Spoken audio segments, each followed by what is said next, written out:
পঞ্চগড় শহরে প্রতিদিনই বাড়ছে ভারী যানবাহনের চাপ। বালিপাথর সরবরাহ সহ দৈনিক কয়েক হাজার ভারী যানবাহন ছুটে যায় এ শহরের বুক চিরে। একটিমাত্র প্রবেশপথ হওয়ায় কোনো দুর্ঘটনা ঘটলেই দীর্ঘ যানজট তৈরি হয় এখানে। সাধারণ মানুষ ঝুঁকি নিয়ে চলাচল করেন এই পথে। একটি বিকল্প সড়ক আর সেতু দীর্ঘদিনের দাবি এ জনপদের মানুষের। পঞ্চগড় থেকে যে বালি পাথর যায়, টনকে টন গাড়ি, 10 টাকা 12 টাকা। তো এইগুলা লোডের জন্য এই ব্রিজ আসলে যথেষ্ট না। আমাদের এই রাস্তাটা মানে এই ব্রিজটা যদি বিকল্প মিরগড় দিয়ে অথবা ওই যে আপনার মিরগড় দিয়ে যদি ব্রিজটা কমপ্লিট হয়, তাহলে আমাদের বিকল্প একটা রাস্তা হইলে আমাদের পঞ্চগড়ের যানজট একটু কমবে।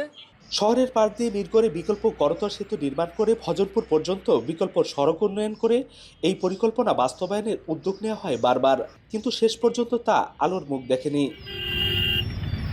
এদিকে করতোয়া নদীর উপর বিকল্প সেতু নির্মিত না হয় কাঠের সাঁকো দিয়ে ঝুঁকি নিয়ে প্রতিনিয়ত চলাচল করছে মানুষ।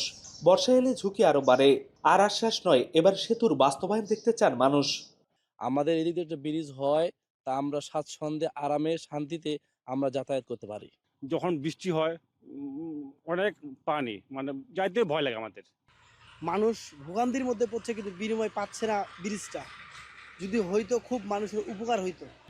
শিগগিরই বিকল্প করতোয়া সেতু নির্মাণ ও সড়ক উন্নয়নের জন্য সংশোধিত ডিপিপি পাঠাবে বলে জানায় সড়ক ও জনপথ বিভাগ।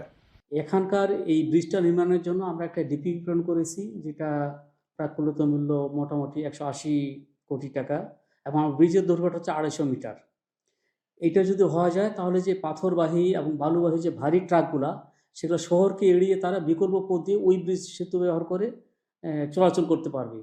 প্রস্তাবিত বিকল্প পথে ভারী যানবাহন পরিবহন করা গেলে একদিকে পঞ্চগড় থেকে বাংলাবান্ধার দূরত্ব যেমন কমবে, তেমনি কমবে যানবাহনের চাপ, কমবে দুর্ঘটনা, নিরাপদ হবে সড়ক, এমনটাই প্রত্যাশা স্থানীয়দের। লুৎফর রহমান, এখন, পঞ্চগড়।